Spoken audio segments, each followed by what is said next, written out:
दोस्तों, स्वागत है आपका हमारे चैनल डिटेक्टिव बाग कुमार में। यहाँ हम लेकर आते हैं अनसुलझे रहस्य, दिमाग घुमा देने वाले जुर्म और इंसाफ की वो दास्तानें जहाँ अंधेरे से रोशनी टकराती है।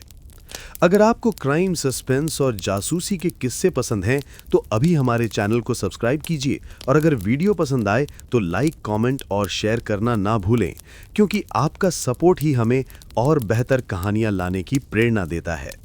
तो दोस्तों, आज की कहानी है जहर भरे पंजे। ये दास्तान है जहां लालच, विश्वासघात और इंसाफ एक साथ सांस लेते हैं। ये कहानी है शहर के सबसे धनी व्यापारी चालाक चंद की रहस्यमयी मौत की और डिटेक्टिव बाग कुमार के उस सफर की जहां वो जहर की हर परत को उखाड़ फेंकता है। इसमें है एक पिता के साम्राज्य का पतन, एक गहरे विश्वासघात का जहर और बाग कुमार के इंसाफ के पंजे की खूंखार खूबसूरती। तो चलिए बिना आपका कीमती समय गवाए शुरू करते हैं आज की कहानी। एक घने जंगल की सुनसान रात, हवा में अजीब सी खामोशी, पत्तियों की सरसराहट भी सहमी हुई लगती है। चांद बादलों के पीछे छिपा है और तारे भी जैसे अपनी चमक खो चुके हैं। दूर कहीं एक उल्लू की डरावनी आवाज गूंजती है जो इस सन्नाटे को और भी गहरा कर देती है। तभी अचानक इस भयावह शांति को चीरती हुई एक चीख गूंजती है, एक तीखी, दिल दहला देने वाली चीख जो जंगल की हर आत्मा को झकझोर देती है। ये चीख सिर्फ डर की नहीं बल्कि दर्द और अंत की भी है। ये चीख उस काले खेल की शुरुआत का ऐलान करती है जिसकी स्याही से पूरा शहर रंगीन होने वाला है। किसी गहरे अनुभव से भरे जहन की पुकार हो जो इस दुनिया की कड़वी सच्चाई को बयान कर रही है। इस दुनिया में इंसाफ सिर्फ कहानियों में मिलता है, बच्चों की किताबों में या फिर उन बेवकूफ़ों की ज़बान पर जो सच्चाई की काली परत को देख नहीं पाते। हकीकत में तो हर पंजा, हर दांत बस अपने शिकार की तलाश में रहता है। कोई भूख के लिए, कोई ताकत के लिए और कोई सिर्फ अपनी हवस को मिटाने के लिए। और जब ये भूख, ये ताकत, ये हवस जहर बनकर नसों में दौड़ती है तो सच्चाई भी मौत की तरह काली हो जाती है, इतनी काली कि उसे पहचानना मुश्किल हो जाए।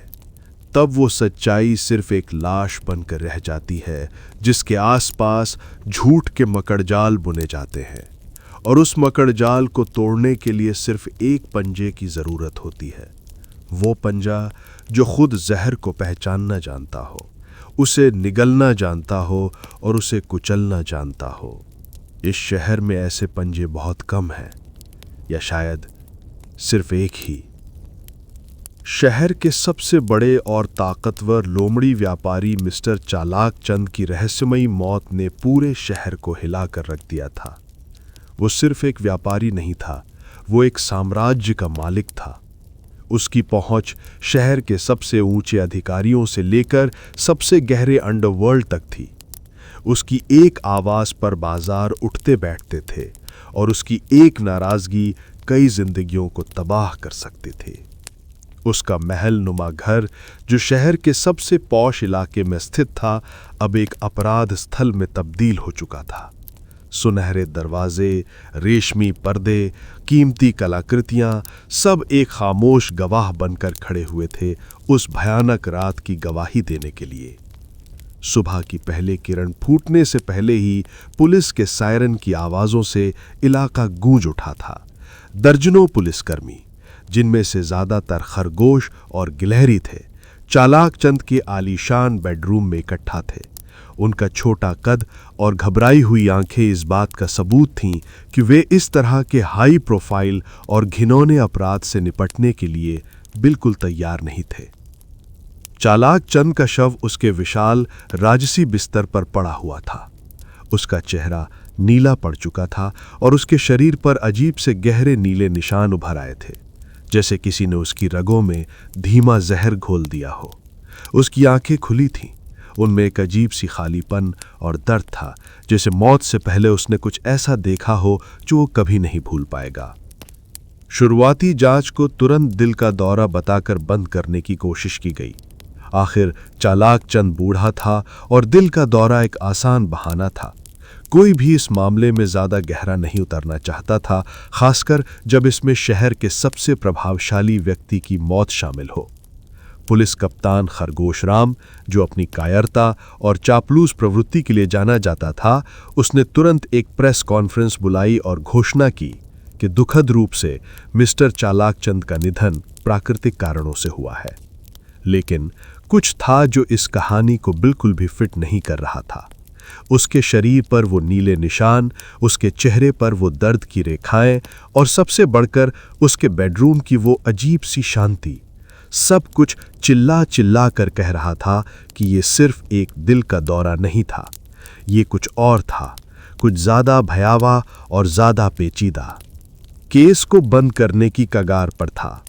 पुलिसकर्मी अपने राहत भरे चेहरे लिए बाहर निकलने की तैयारी कर रहे थे। अखबारों ने भी प्राकृतिक मौत की खबर छापने के लिए अपनी हेडलाइन तैयार कर ली थी। तभी एक काली परछाई ने उस आलीशान घर के दरवाजे पर दस्तक दी। ये कोई आम दस्तक नहीं थी, ये जमीन को धर्रा देने वाली दस्तक थी। एक ऐसी दस्तक जो पूरे शहर को अपनी मौजूदगी का एहसास करा रही थी। एक पल के लिए हर कोई थम गया, हवा में एक अजीब सा तनाव फैल गया और फिर दरवाजा खुला। अंदर दाखिल हुआ शहर का सबसे तेज तर्रार, खूंखार और इंसाफ का रखवाला डिटेक्टिव बाग कुमार। उसका कदकाठी असाधारण थी। 6 फुट से ज्यादा ऊंचा, मांसल शरीर, उसकी सुनहरी धारियों वाली खाल रात के अंधेरे में भी चमक रही थी। उसकी आंखें सोने के रंग की और बेहद पैनी, किसी भी चीज को भेदने की क्षमता रखती थीं। उसकी चाल में एक अजीब सा गुरुत्वाकर्षण था, जैसे वो हर कदम को सोच समझ कर रख रहा हो। उसके हर अंग में एक ताकत और आत्मविश्वास झलक रहा था, जो बताता था कि वो इस शहर में किसी से नहीं डरता। उसके चेहरे पर हमेशा एक हल्की सी गंभीरता रहती थी, जिसे वो दुनिया के हर राज को जानता हो। वो ना तो किसी का दोस्त था, ना ही दुश्मन, बस इंसाफ का पुजारी था। पुलिस कप्तान खरगोश राम उसे देखते ही घबरा गया। उसकी दुम सिकुड़ गई और कान खड़े हो गए। डिटेक्टिव बाग कुमार, तुम यहां क्या कर रहे हो? उसने घबराहट में पूछा। उसकी आवाज में एक हल्की सी कांपन थी। बाग कुमार ने एक पल के लिए अपनी गहरी आंखों से उसे घूरा। उसकी नजरें खरगोश राम को जैसे आर पार देख गईं। खरगोश राम को लगा जैसे बाग कुमार उसकी हर कायरता को पढ़ रहा है। फिर बाग कुमार ने गहरी सांस ली और उसकी दमदार गरजने वाली आवाज पूरे बेडरूम में गूंज उठी। जो शिकार अंधेरा छोड़ जाए, उस पर बाघ की नजर हमेशा रहती है, और ये शिकार कप्तान अभी जिंदा है। इसके एक वाक्य ने पूरे माहौल को बदल दिया। जिंदा शब्द ने सबको चौंका दिया। क्या वो कहना चाह रहा था कि चालाक चंद जिंदा है, या वो कह रहा था कि हत्यारा अभी भी खुला घूम रहा है?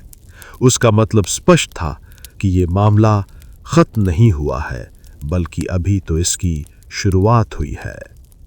बाग कुमार ने एक पल के लिए भी अपनी नजर चालाक चंद के शव से नहीं हटाई। वो धीरे धीरे बिस्तर की ओर बढ़ा। उसके हर कदम में एक अजीब सा ठहराव था। पुलिसकर्मी रास्ता देने के लिए अगल बगल हट गए। उनकी आंखों में डर और सम्मान का मिश्रण था। उसने चालाक चंद के नीले पड़ चुके चेहरे को देखा, उन गहरे निशानों को गौर से परखा। वो झुका, अपनी लंबी पैनी उंगलियों से शव के आसपास की चादर को छुआ। उसकी सूंघने की शक्ति असाधारण थी।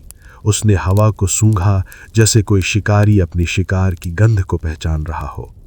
और फिर एक हल्की सी मुस्कान उसके होठों पर आई, एक ऐसी मुस्कान जो जीत की नहीं, बल्कि एक गहरे और मुश्किल शिकार की शुरुआत थी। वो जानता था कि ये कोई साधारण दिल का दौरा नहीं है, ये जहर था, एक धीमा घातक जहर जिसने चालाक चंद की जिंदगी को धीरे धीरे तड़पा तड़पा कर छीन लिया था। और उस जहर को घोलने वाला इस शहर की भीड़ में कहीं छिपा बैठा था। अब ये सिर्फ एक मामला नहीं था, ये एक पर्सनल चैलेंज था। बाग कुमार के लिए इंसाफ सिर्फ एक शब्द नहीं, बल्कि उसका धर्म था, उसकी जिंदगी का मकसद था, और वो इस धर्म को निभाने के लिए किसी भी हद तक जा सकता था। बाघ कुमार की दमदार एंट्री और उसके बुलंद इरादों ने पुलिस कप्तान खरगोश राम और उसकी टीम को एक अजीब सी दुविधा में डाल दिया था। एक तरफ उन्हें अपना केस बंद करने की जल्दी थी ताकि वे किसी भी बड़े झमेले से बच सकें, और दूसरी तरफ बाघ कुमार जैसा जबरदस्त डिटेक्टिव उनकी नाक के नीचे से केस को खींच रहा था। लेकिन बाघ कुमार को रोकना लोहे के चने चबाने जैसा था। वो अपनी अनूठी शैली में जांच शुरू करने के लिए किसी की अनुमति का इंतजार नहीं करता था। उसके लिए हर अपराध एक पहेली थी, और वो तब तक चैन से नहीं बैठता था जब तक कि उस पहेली का हर टुकड़ा सही जगह पर ना बैठ जाए। उसने चालाक चंद के आलीशान बेडरूम की हर चीज को अपनी पैनी नजरों से स्कैन किया। पुलिस कर्मियों ने शायद जल्दबाजी में कमरे को सरसरी तौर पर देखा होगा, लेकिन बाघ कुमार की आंखें हर बारीक डिटेल को पकड़ रही थीं। वो जानता था कि हत्यारे का निशान अक्सर उन जगहों पर छूट जाता है जहां कोई उम्मीद भी नहीं करता। उसने बेडरूम के फर्श पर झुककर देखा। महंगे ईरानी कालीन पर एक हल्की सी खरोंच का निशान था जो शायद किसी नुकीली चीज से बना था। ये इतना बारीक था कि कोई भी इसे आसानी से नजरअंदाज कर देता, लेकिन बाघ कुमार की आंखों से कुछ भी नहीं छिपता था। उसने अपनी लंबी पैनी उंगलियों से उस जगह को छुआ, अपनी गहरी इंद्रियों से कुछ महसूस करने की कोशिश की। फिर उसने हवा को एक बार फिर सूंघा। हालांकि पुलिसकर्मियों ने कमरे को पूरी तरह से साफ करने की कोशिश की थी, लेकिन बाघ कुमार को एक अजीब सी हल्की सी खुशबू महसूस हुई। ये फूलों की खुशबू नहीं थी, न ही किसी इत्र की। ये एक तीखी धात्विक गंध थी जिसमें हल्की सी कड़वाहट मिली हुई थी, जैसे किसी दुर्लभ पौधे का अर्क हो या फिर कोई सिंथेटिक रसायन। ये गंध इतनी हल्की थी कि सामान्य सूंघने की शक्ति वाले किसी भी जानवर को इसका एहसास नहीं होता, लेकिन बाघ कुमार की सूंघने की शक्ति किसी भी लैब्राडोर से कहीं ज्यादा थी।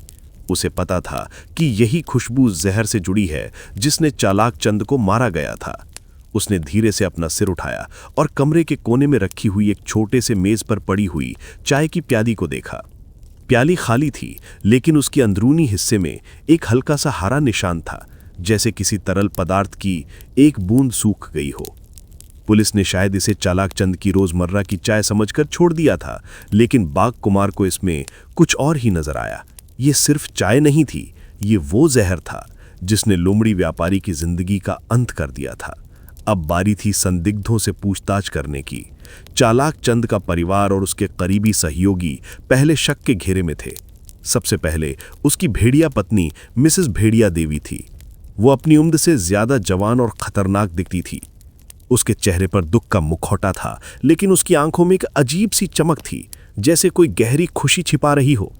वो चालाक चंद से उम्र में काफी छोटी थी और उसकी बेतहाशा दौलत की तरफ आकर्षित हुई थी। बाघ कुमार जानता था कि लालच एक शक्तिशाली प्रेरक होता है। भेड़िया देवी ने बताया कि वो उस रात अपने कमरे में सो रही थी और उसे कुछ भी पता नहीं चला। जब बाघ कुमार ने उसकी आंखों में आंखें डालकर पूछा, क्या तुम्हें अपने पति की मौत से दुख हुआ, तो उसने एक पल के लिए अपनी नजरें झुकाईं और फिर तुरंत उठाईं, एक बनावटी आंसू टपकाते हुए। बाघ कुमार ने उसकी आवाज की कंपन को महसूस किया। वो झूठ बोल रही थी। फिर आया चालाक चंद का घमंडी बेटा सियार सिंह। वो भी अपने पिता की तरह लालची और धूर्त था, लेकिन उसमें चालाक चंद जैसी चतुराई नहीं थी, सिर्फ एक खोखला अहंकार था। सियार सिंह अपने पिता की मौत से जरा भी दुखी नहीं लग रहा था, बल्कि उसकी आंखों में राज्य का वारिस बनने की खुशी साफ झलक रही थी। वो अपने पिता के कठोर स्वभाव से नाराज था और हमेशा उसकी छाया से बाहर निकलना चाहता था। जब बाघ कुमार ने उससे पूछा कि क्या उसे अपने पिता से कोई मतभेद था, तो सियार सिंह ने हंसते हुए कहा, पिताजी का कारोबार चलाने के लिए मैं तैयार था। अब मैं इसे संभालूंगा और इसे और बड़ा बनाऊंगा। उसके शब्दों में छिपा हुआ अर्थ स्पष्ट था। वो अपने पिता के रास्ते का कांटा था और अब वो कांटा हट चुका था। तीसरा संदिग्ध था उसका वफादार लेकिन रहस्यमयी बत्तख असिस्टेंट डकराम। डकराम सालों से चालाक चंद के साथ था, उसके हर राज का भरोसेमंद रखवाला। वो हमेशा शांत और संयमी रहता था। उसकी छोटी छोटी आंखें हर चीज को बड़ी गंभीरता से देखती थीं। डकराम ने बताया कि उसने उस रात चालाक चंद को चाय पिलाई थी और फिर अपने घर चला गया था। जब बाघ कुमार ने चाय की प्याली में उस हरे निशान के बारे में पूछा तो डकराम के चेहरे पर एक पल के लिए घबराहट आई, जिसने उसने तुरंत छिपा लिया। उसने कहा, वो बस हरी चाय थी सर, पिताजी को कभी कभी हरी चाय पसंद थी। लेकिन बाघ कुमार जानता था कि ये हरी चाय नहीं थी, ये जहर का निशान था। जैसे जैसे बाघ कुमार सच्चाई के करीब आ रहा था, उसे एहसास हुआ कि वो सिर्फ एक हत्या के मामले की जांच नहीं कर रहा है, बल्कि एक बहुत ही खतरनाक जाल में फंस रहा है। ये जाल चालाक चंद के साम्राज्य से कहीं ज्यादा गहरा और पेचीदा था। एक रात जब वो चालाक चंद के ऑफिस से देर रात लौट रहा था, एक सुनसान गली में उस पर हमला हुआ। हमलावर एक बड़ा खूंखार भेड़िया था, जिसके हाथों में एक भारी रॉड थी। भेड़िए ने अंधेरे का फायदा उठाकर उस पर हमला करने की कोशिश की, लेकिन बाघ कुमार के रिफ्लेक्स उससे कहीं ज्यादा तेज थे। वो बिजली की गति से घूमा और भेड़िए के पहले वार को खाली कर दिया। भेड़िए ने दूसरा वार किया, लेकिन बाघ कुमार ने अपनी ताकतवर पंजा मारकर रॉड को उसके हाथ से छीन लिया। भेड़िया घबरा गया। उसने कभी उम्मीद नहीं की थी कि बाघ कुमार इतनी आसानी से उसके हमले को नाकाम कर देगा। बाघ कुमार ने भेड़िया को आसानी से दबोच लिया, उसकी गर्दन पकड़कर उसे दीवार से सटा दिया। भेड़िया अपनी जान बचाने के लिए छटपटाने लगा, उसकी सांसें अटक गईं। बाघ कुमार ने अपनी गहरी खूंखार आंखों से उसे घूरा। उसकी आवाज एक भयानक फुसफुसाहट में बदल गई, जो सीधे भेड़िया की आत्मा में उतर गई। जहर सिर्फ शरीर को नहीं मारता, दिमाग को भी मारता है। तुम जैसे प्यादे सोचते हो कि तुम बड़े खिलाड़ियों के इशारे पर नाचोगे और बच जाओगे। गलतफहमी है तुम्हारी, और जो मेरे रास्ते में आता है उसे जिंदगी और मौत के बीच का फर्क भूल जाना पड़ता है। भेड़िया की आंखें डर से भर गईं। उसने कुछ बताने की कोशिश की, लेकिन बाघ कुमार ने उसे बोलने का मौका नहीं दिया। उसने भेड़िया को एक जोरदार झटका दिया और उसे बेहोश कर दिया। यह हमला बाघ कुमार के लिए एक चेतावनी थी। यह बताता था कि कोई नहीं चाहता था कि वो इस मामले की तह तक जाए। कोई था जो अपने राजों को हर कीमत पर छुपाना चाहता था, यहां तक कि हत्या करके भी। लेकिन यह हमला बाघ कुमार के इरादों को कमजोर करने के बजाय उन्हें और मजबूत कर गया। अब यह सिर्फ एक केस नहीं था, ये एक व्यक्तिगत लड़ाई थी। एक ऐसी लड़ाई जहां बाघ कुमार को अपने इंसाफ के पंजे से जहर की हर परत को उखाड़ फेंकना था, चाहे इसके लिए उसे कितनी भी गहराई में उतरना पड़े और कितने भी खतरे का सामना करना पड़े। वो जानता था कि असली हत्यारा कहीं छिपा बैठा है, और वो तब तक नहीं रुकेगा जब तक उसे ढूंढ नहीं लेता। हमले ने बाघ कुमार के संदेह को और पुख्ता कर दिया था। ये स्पष्ट था कि चालाक चंद की मौत महज एक दुर्भाग्यपूर्ण घटना नहीं थी, बल्कि एक सोची समझी साजिश थी। उस पर हुआ हमला इस बात का प्रमाण था कि वो सही रास्ते पर था, और कोई नहीं चाहता था कि वो सच्चाई की तह तक पहुंचे। लेकिन बाघ कुमार की फितरत थी कि वो जितना गहरा राज होता, उतना ही उसके पीछे भागता। वो जानता था कि हर अपराधी एक निशान छोड़ता है, और उसे बस उस निशान को ढूंढना था। उसने अपनी जांच का दायरा बढ़ाया। सिर्फ चालाक चंद के घर और परिवार तक सीमित रहने की बजाय उसने उसके व्यवसाय, उसके लेन देन और उसके पुराने संबंधों की पड़ताल शुरू की। जल्द ही उसे एक अप्रत्याशित कनेक्शन मिला। चालाक चंद सिर्फ एक सम्मानित व्यापारी नहीं था, जैसा कि दुनिया उसे जानती थी। उसका अतीत कई गहरे राजों से भरा हुआ था, जो अब जहर की तरह बाहर आ रहे थे। बाघ कुमार को पता चला कि चालाक चंद का संबंध शहर के अंडरवर्ल्ड से था, और वो सिर्फ एक मोहरा नहीं, बल्कि एक प्रमुख खिलाड़ी था। वो एक दुर्लभ और अत्यधिक विषैले जहर की तस्करी में शामिल था, जिसे कालकूट के नाम से जाना जाता था। ये जहर इतना खतरनाक था कि इसकी एक बूंद भी किसी को मौत की नींद सुला सकती थी, और इसका कोई एंटीडोट भी नहीं था। ये खुलासा बाघ कुमार के लिए एक बड़ा ब्रेक था। अब उसे पता था कि चालाक चंद को किस चीज से मारा गया था और क्यों। इस नई जानकारी ने बाघ कुमार को एक नए किरदार की तलाश में ढकेल दिया। एक ऐसा जानवर जो जहरों का विशेषज्ञ हो, जो कालकूट जैसे दुर्लभ जहरों के बारे में जानता हो। उसकी तलाश उसे शहर के सबसे पुराने और धूल भरे पुस्तकालयों में ले गई, जहां उसे प्रोफेसर उल्लू राम का नाम मिला। प्रोफेसर उल्लू राम एक बूढ़ा अनुभवी उल्लू था, जो वनस्पति विज्ञान और विश्व विज्ञान का विशेषज्ञ था। उसकी आंखें चश्मे के पीछे से भी तेज थीं, और उसका दिमाग एक चलता फिरता विश्वकोश था। प्रोफेसर उल्लू राम अपने छोटे से किताबों से भरे हुए घर में रहता था, जहां हर कोने से ज्ञान की खुशबू आती थी। बाघ कुमार ने प्रोफेसर उल्लू राम से मुलाकात की। उल्लू राम ने पहले तो झिझका, क्योंकि वो पुलिस या किसी भी तरह के अपराध से दूर रहता था, लेकिन बाघ कुमार की गंभीरता और उसके दृढ़ संकल्प को देखकर वो मान गया। बाघ कुमार ने चालाक चंद के शव पर मिले नीले निशान और हवा में मौजूद अजीब सी गंध के बारे में बताया। प्रोफेसर उल्लू राम ने ध्यान से सुना, अपनी चोंच को अपनी दाढ़ी पर रगड़ते हुए। नीले निशान, तीखी धात्विक गंध और धीरे धीरे काम करने वाला जहर, प्रोफेसर उल्लू राम ने फुसफुसाते हुए कहा, यह कालकूट ही हो सकता है। उसने बाघ कुमार को जहर के बारे में अहम जानकारी दी। कालकूट एक दुर्लभ पौधा है जो केवल घने विषैले दलदलों में उगता है। इसका अर्क बेहद शक्तिशाली होता है और ये शरीर में धीरे धीरे फैलता है, जिससे नसें नीली पड़ने लगती हैं और अंत में दिल काम करना बंद कर देता है। इसकी सबसे बड़ी खासियत यह है कि ये शरीर में बहुत कम निशान छोड़ता है, जिसे सामान्य जांच में पकड़ना लगभग असंभव है। प्रोफेसर उल्लू राम ने आगे बताया, कालकूट को संभालना और इसका इस्तेमाल करना बहुत मुश्किल है। इसके लिए विशेष ज्ञान और उपकरणों की ज़रूरत होती है। कोई शौकिया इसे इस्तेमाल नहीं कर सकता। इस जानकारी ने बाघ कुमार के दिमाग में एक नई दिशा खोल दी। हत्यारा सिर्फ कोई लालची रिश्तेदार या अंडरवर्ल्ड का गुंडा नहीं था, वो कोई ऐसा था जिसके पास जहरों का गहरा ज्ञान था। बाघ कुमार ने अपनी जांच में चालाक चंद के करीबियों पर फिर से फोकस किया। उसे एक अजीब सा पैटर्न मिला। चालाक चंद की पत्नी भेड़िया देवी, सीआर सिंह और डकराम, इन तीनों के बीच एक अजीब सा संबंध था।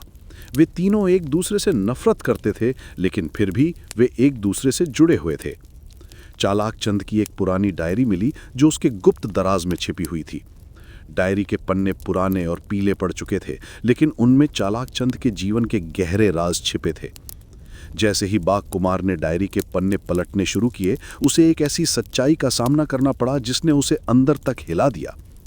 डायरी में चालाक चंद के जहर की तस्करी के धंधे का पूरा लेखा जोखा था, लेकिन सबसे चौंकाने वाली बात यह थी कि डकराम, उसका वफादार असिस्टेंट, सिर्फ एक असिस्टेंट नहीं था, वो चालाक चंद का दाहिना हाथ था और जहर के धंधे का सबसे बड़ा जानकार था।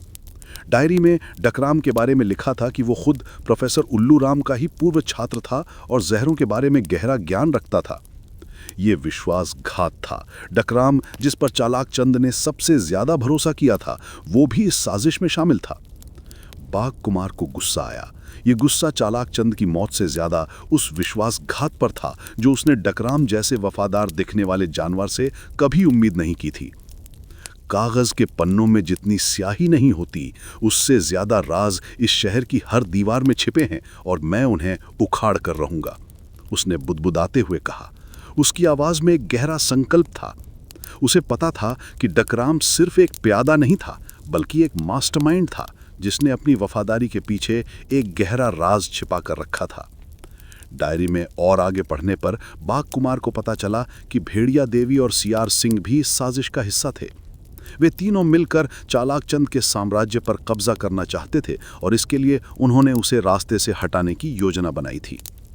डकराम ने जहर का इंतजाम किया, भेड़िया देवी ने उसे चालाक चंद की चाय में मिलाने का अवसर पैदा किया और सीआर सिंह ने पूरे मामले को दिल का दौरा दिखाने की कोशिश की। ये एक गहरी, सुनियोजित साजिश थी जिसमें हर किसी का अपना अपना हिस्सा था। बाघ कुमार के दिल में एक अजीब सा दर्द उठा। उसे एहसास हुआ कि इस दुनिया में कोई भी सुरक्षित नहीं है, ना तो सबसे ताकतवर और ना ही सबसे भरोसेमंद। विश्वासघात एक ऐसा जहर है जो किसी भी कालकूट से ज्यादा घातक हो सकता है। अब ये सिर्फ एक हत्या का मामला नहीं था, ये एक ऐसे विश्वासघात का मामला था जिसने रिश्तों की नींव को हिला दिया था। बाघ कुमार जानता था कि उसे अब और ज्यादा सावधान रहना होगा। उसके दुश्मन अब और भी करीब थे और वो उसे रोकने के लिए किसी भी हद तक जा सकते थे। लेकिन बाघ कुमार ने कभी हार मानना नहीं सीखा था। उसके इंसाफ के पंजे अब और भी तेज हो गए थे और वो अब अपने शिकार को पकड़ने के लिए पूरी तरह से तैयार था। बाघ कुमार के पास अब सारे टुकड़े मौजूद थे। प्रोफेसर उल्लू राम से मिली कालकूट जहर की जानकारी, चालाक चंद की गुप्त डायरी से उजागर हुए विश्वासघात और साजिश की परतें, और संदिग्धों के हाव भाव और बयानों में छिपा झूठ, सब कुछ एक ही तस्वीर बना रहा था। तस्वीर स्पष्ट थी। डकराम, भेड़िया देवी और सियार सिंह ने मिलकर चालाक चंद की हत्या की थी। डकराम ने जहर का इंतजाम किया, भेड़िया देवी ने उसे चालाक चंद को दिया और सियार सिंह ने उसके साम्राज्य पर कब्जा करने की योजना बनाई। लेकिन असली मास्टरमाइंड कौन था? कौन था वो जो इन तीनों को एक धागे में पिरोकर अपने इशारों पर नचा रहा था? बाघ कुमार जानता था कि ये इतनी सीधी सादी साजिश नहीं हो सकती। हमेशा एक बड़ा शिकारी होता है जो छोटे शिकारियों को अपना मोहरा बनाता है। उसने डकराम को फिर से बुलाया। इस बार डकराम के चेहरे पर वफादारी का नकाब नहीं था, बल्कि एक अजीब सी बेचैनी थी। उसकी छोटी आंखें बाघ कुमार की पैनी नजरों से बच नहीं पा रही थीं। बाघ कुमार ने सीधे पूछा, तुम्हें कालकूट जहर के बारे में कैसे पता चला डकराम, और तुमने उसे कैसे हासिल किया? डकराम ने पहले तो बात को टालने की कोशिश की। मुझे बस थोड़ी बहुत जानकारी है सर, मैंने प्रोफेसर उल्लूराम से सुना था। लेकिन बाघ कुमार ने उसे बोलने नहीं दिया। झूठ! तुम प्रोफेसर उल्लूराम के पूर्व छात्र हो, तुम इस जहर के बारे में बहुत कुछ जानते हो, और तुम चालाक चंद के सबसे भरोसेमंद आदमी थे। तुमने उसका विश्वास तोड़ा है। डकराम सहम गया, उसकी गर्दन झुक गई और उसकी आवाज़ लड़खड़ाने लगी। मैं मजबूर था सर, मुझे धमकियां मिल रही थीं। कौन धमकी दे रहा था? बाघ कुमार की आवाज़ गूंजी जिसे जंगल में किसी बड़े शिकारी की दहाड़ हो। डकराम ने धीरे धीरे डरते हुए उस नाम का खुलासा किया जिसने बाघ कुमार को अंदर तक चौंका दिया। अजगर सेठ। अजगर सेठ, शहर का सबसे खूंखार और मायावी अंडरवर्ल्ड डॉन, जिसे किसी ने कभी नहीं देखा था, लेकिन जिसके नाम से पूरा शहर कांपता था। वो जहर और हथियारों की तस्करी का सबसे बड़ा सरगना था। ये एक अप्रत्याशित मोड़ था। अजगर सेठ शहर के एक सुनसान और खंडहर हो चुकी फैक्ट्री में छिपा हुआ था, जहां कभी रसायन बनाए जाते थे। ये जगह शहर के शोर शराबे से दूर थी और इसकी हर दीवार में एक भयानक खामोशी थी, जैसे कोई गुप्त साजिश यहाँ पल रही हो। बाघ कुमार अकेला ही उस फैक्ट्री की ओर चला पड़ा। उसने पुलिस को सूचित नहीं किया क्योंकि उसे पता था कि अजगर सेठ तक पहुंचने से पहले पुलिस का दखल पूरी योजना को बिगाड़ सकता है। वो अकेला ही इस महासंग्राम में उतरने को तैयार था। रात का अंधेरा और भी गहरा हो चुका था और हवा में एक अजीब सी बेचैनी थी, जैसे कोई तूफान आने वाला हो। फैक्ट्री के अंदर का माहौल डरावना था। जंग लगे मशीनें, टूटे हुए शीशे और हर कोने में बिखरा हुआ मलबा। हवा में एक अजीब सी तीखी गंध थी जो रसायनों और जंग की मिलीजुली खुशबू थी। बाघ कुमार अपनी इंद्रियों को तेज किए हुए धीरे धीरे आगे बढ़ा। उसके हर कदम में सावधानी थी और उसकी आंखें हर परछाई पर टिकी हुई थीं। तभी एक जोरदार आवाज के साथ अजगर सेठ सामने आया। वो वास्तव में एक विशालकाय अजगर था, जिसकी त्वचा काली और चिकनी थी और उसकी आंखें अंगारों की तरह चमक रही थीं। उसकी फुर्ती और ताकत बेजोड़ थी। अजगर सेठ के साथ भेड़िया देवी, सियार सिंह और डकराम भी थे। उनके चेहरे पर डर और मजबूरी का मिला जुला भाव था। अजगर सेठ ने एक धीमी फुफकारती हुई आवाज में कहा, तो डिटेक्टिव बाघ कुमार, तुम यहां तक पहुंच ही गए। मैंने सोचा था तुम मेरे जाल में फंस जाओगे। बाघ कुमार ने अजगर सेठ को ध्यान से देखा। उसकी चाल, उसकी ताकत और उसकी आंखों में छिपी क्रूरता, ये सब बता रहा था कि वो कोई आम अपराधी नहीं था। वो एक मास्टरमाइंड था जिसके पास दिमाग और ताकत दोनों थी। तुमने सोचा था कि तुम जहर से खेलोगे और बच जाओगे। मैं वो आग हूं जो हर जहर को जला के राख कर देती है। अब तेरा खेल खत्म। बाघ कुमार ने गरजते हुए कहा। उसकी आवाज ने पूरे फैक्ट्री में गूंज पैदा कर दी। महासंग्राम शुरू हुआ। अजगर सेठ ने अपने विशाल काय शरीर से बाघ कुमार पर हमला किया। उसकी फुर्ती अविश्वसनीय थी। उसने अपनी पूंछ से बाघ कुमार पर वार किया, लेकिन बाघ कुमार ने बिजली की गति से खुद को बचाया। भेड़िया देवी और सियार सिंह ने भी हमला करने की कोशिश की, लेकिन बाघ कुमार ने उन्हें एक ही झटके में दूर फेंक दिया। डकराम बस सहमा हुआ खड़ा था। उसकी हिम्मत नहीं थी कि वो किसी का साथ दे। अजगर सेठ और बाघ कुमार के बीच एक भीषण लड़ाई शुरू हो गई। अजगर सेठ अपनी पूरी ताकत का इस्तेमाल कर रहा था, अपने विशालकाय शरीर से बाघ कुमार को जकड़ने की कोशिश कर रहा था। वो कालकूट जहर की शीशियां भी फेंक रहा था ताकि बाघ कुमार को कमजोर कर सके, लेकिन बाघ कुमार ने अपनी असाधारण फुर्ती और ताकत से हर वार को नाकाम कर दिया। लड़ाई फैक्ट्री के हर कोने में फैल गई, मशीनें टकरा रही थीं, शीशे टूट रहे थे और हर तरफ चीखें गूंज रही थीं। बाघ कुमार को अपनी हर हद पार करनी पड़ी। उसे अजगर सेठ की हर चाल को भांपना था और उससे बचने के लिए अपनी पूरी ताकत लगानी थी। अजगर सेठ ने एक अंतिम दांव खेला। उसने एक बड़ी शीशी उठाई जिसमें कालकूट जहर भरा हुआ था और उसे बाघ कुमार की तरफ फेंक दिया। ये एक सीधा वार था और अगर ये बाघ कुमार पर लगता तो उसकी मौत निश्चित थी, लेकिन बाघ कुमार ने एक पल में अपनी जान जोखिम में डाल दी। उसने हवा में छलांग लगाई और अपने पैनी पंजे से उस शीशी को बीच हवा में ही फोड़ दिया। जहर हवा में फैल गया, लेकिन बाघ कुमार ने अपनी सांसें रोक लीं और खुद को बचा लिया। अजगर सेठ की आंखें खुली की खुली रह गईं। उसने कभी उम्मीद नहीं की थी कि कोई उसे इस तरह हरा सकता है। बाघ कुमार अब उसके ऊपर था, उसकी गर्दन पर अपने पंजे रखे हुए। अजगर सेठ ने छटपटाने की कोशिश की, लेकिन बाघ कुमार की पकड़ लोहे जैसी मजबूत थी। तेरा जहर अब तुझ पर ही भारी पड़ेगा अजगर, बाघ कुमार ने गुर्राते हुए कहा। अजगर सेठ की आंखें खुली थीं, उनमें डल और हार का भाव था। वो जानता था कि उसका खेल खत्म हो चुका है। बाघ कुमार ने उसे एक जोरदार झटका दिया और अजगर सेठ बेहोश होकर जमीन पर गिर पड़ा। भेड़िया देवी और सियार सिंह, जो अब तक सहमे हुए थे, पुलिस के आने पर तुरंत भागने की कोशिश करने लगे, लेकिन बाघ कुमार ने उन्हें भी पकड़ लिया। डकराम ने हार मान ली और अपने आप को पुलिस के हवाले कर दिया। महासंग्राम खत्म हो चुका था, लेकिन इस लड़ाई की गूंज शहर में बहुत देर तक सुनाई देगी।